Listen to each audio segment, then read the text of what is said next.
নববর্ষ উপলক্ষে আজকে বাসদ নারায়ণগঞ্জ জেলা যে অনুষ্ঠান করছে সেই অনুষ্ঠানে আমরা যারা উপস্থিত হয়েছি কম বেশি এই জুলাই বিপ্লবকে নিয়ে আমরা জানি।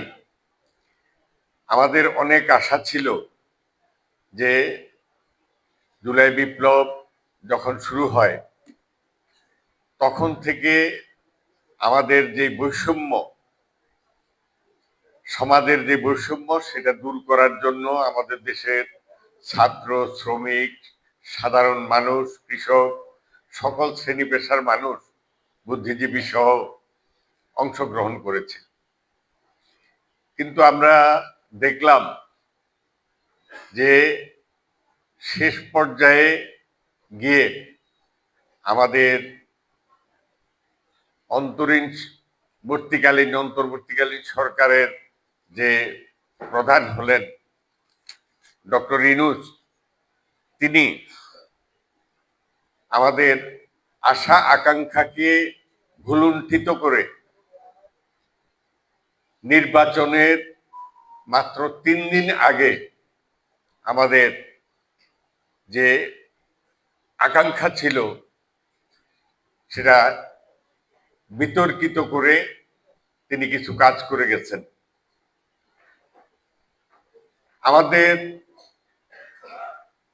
যে আকাঙ্ক্ষায় এই দেশের মানুষ রক্ত দিয়েছে, জীবন দিয়েছে, অতীতেও আমরা বিভিন্ন অভ্যুত্থানে আমাদের দেশের মানুষ অংশগ্রহণ করেছে, কিন্তু আমরা সঠিকভাবে আমাদের আকাঙ্ক্ষার প্রতিফলন পাই নাই।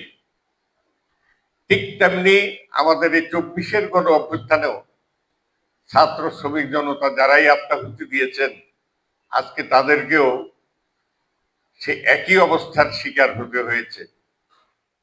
আমি ব্যক্তিগতভাবে 69-এর গণ অভ্যুত্থানের সময় ছাত্র জীবনে আমরা অংশগ্রহণ করেছি। লাঠি, গুলি, টিয়ার গ্যাস এর মধ্য দিয়ে আমরা আন্দোলন সংগ্রাম করেছি, কিন্তু দেখা গেল কি তখনও আমরা যেভাবে নিগৃহীত হলাম ঠিক একই অবস্থায় 90 এবং এই 2024-এর আমাদের এই আন্দোলনেও, এই বৈষম্য বিরোধী আন্দোলনেও একই অবস্থার শিকার আমাদেরকে হতে হয়েছে। আজকে দেখেন শ্রমজীবী মানুষের যে দুরবস্থা, আজকে যারা পোশাক, আমার ধারণা যে এখানে পোশাক কারখানার শ্রমিক অনেক আছেন, তারা জানেন গত 2 বছরে 360টি কারখানা সরকারি হিসাব অনুযায়ী বন্ধ হয়ে গেছে। এই বন্ধ হওয়ার কারণে আজকে আমাদের শ্রমজীবী মানুষ যারা রক্ত দিতে দ্বিধা করে নাই, যারা রাস্তায় পুলিশের গুলির সামনে বুক চিতিয়ে দাঁড়িয়েছে, তারা দ্বিধা করে নাই, আজকে তাদেরকে বেকারত্বের জীবন আজকে সেখানে যাপন করতে হচ্ছে।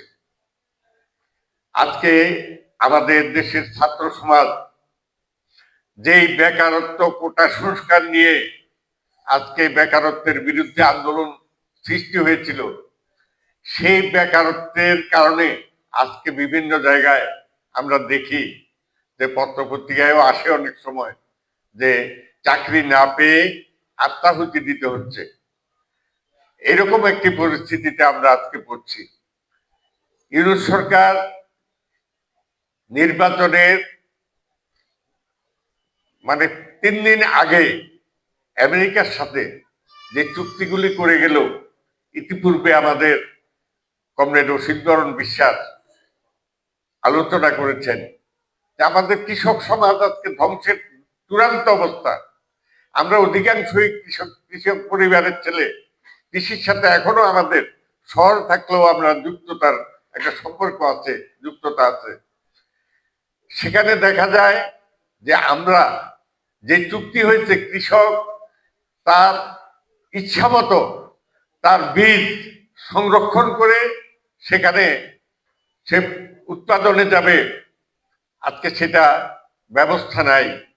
বাধ্যতামূলকভাবে আমেরিকার কাছ থেকে বা অন্যান্য তাদের কোম্পানিগুলোর কাছ থেকে সেটা কিনতে হবে। আমাদের দেশে শিল্প আজকে শিল্পের পর্যায়ে চলে গেছে, যে আমাদের খামারগুলো এবং পোল্ট্রি ফার্মগুলো, সেখানে আজকে দেখা যায় যে কৃষক ইচ্ছা করলেই প্রোডাকশন করে সেটা বিক্রি করতে পারবে না। প্রসেসিং করা মাংস আজকে বাধ্যতামূলক ভাবে আমেরিকার কাছ থেকে কিনতে হবে, গম কিনতে হবে, চাল কিনতে হবে বিদেশ থেকে বিনা টেন্ডারে। আমি টেন্ডারে যদি অন্য দেশ থেকে কম পয়সায় পাই, সেটা আমি নিতে পারবো না। তার সাথে এরকম চুক্তি আমরা করে ফেলেছি। তার পাশাপাশি আমরা কি দেখি, আমাদের দেশের সবচেয়ে বড় নৌবন্দর চট্টগ্রামের, তার এগুলো লালদিয়ার যে পোর্ট, আমাদের এখানে ফতুল্লার যে কন্টেইনার সেন্টার আছে, এগুলো সব তারা বিদেশিদের কাছে আজকে ইজারা দেওয়া চক্রান্ত করে ফেলেছে অলরেডি। এটা প্রতিরোধ করার দায় দায়িত্ব এখন আমাদের দেশবাসীর। এইগুলি যদি আমরা প্রতিরোধ করতে না পারি, তাহলে আমাদের ভবিষ্যৎ কি হতে পারে এটা আমরা নিজেরাই কম বেশি বুঝতে শিখেছি। পরিশেষে আমি বলবো যে আজকে যেই বৈষম্য বিরোধী আন্দোলন হলো, আমরা কি পেলাম? আমাদের সেই হিসাব নিকাশটা শুধু চাকরি করব খাবো, ব্যবসা করব খাবো, কৃষি করব খাবো, এই চিন্তা নিয়ে বসে থাকলে হবে না। আমরা যারা বামপন্থী রাজনীতি করি, আমরা যারা গরিব মেহনতি মানুষের পক্ষে রাজনীতি করি, তারা যেমন এই ব্যাপারে অগ্রণী ভূমিকা নিতে হবে, পাশাপাশি আমাদের দেশের যারা শ্রমজীবী মানুষ, তাদেরকেও আজকে এই পথে না হাঁটলে আমাদের জাতি ভবিষ্যৎ গভীর অন্ধকারে নিমজ্জিত হয়ে যাবে। এই কথা বলে আপনাদেরকে সংগ্রামী অভিনন্দন জানিয়ে আমি আমার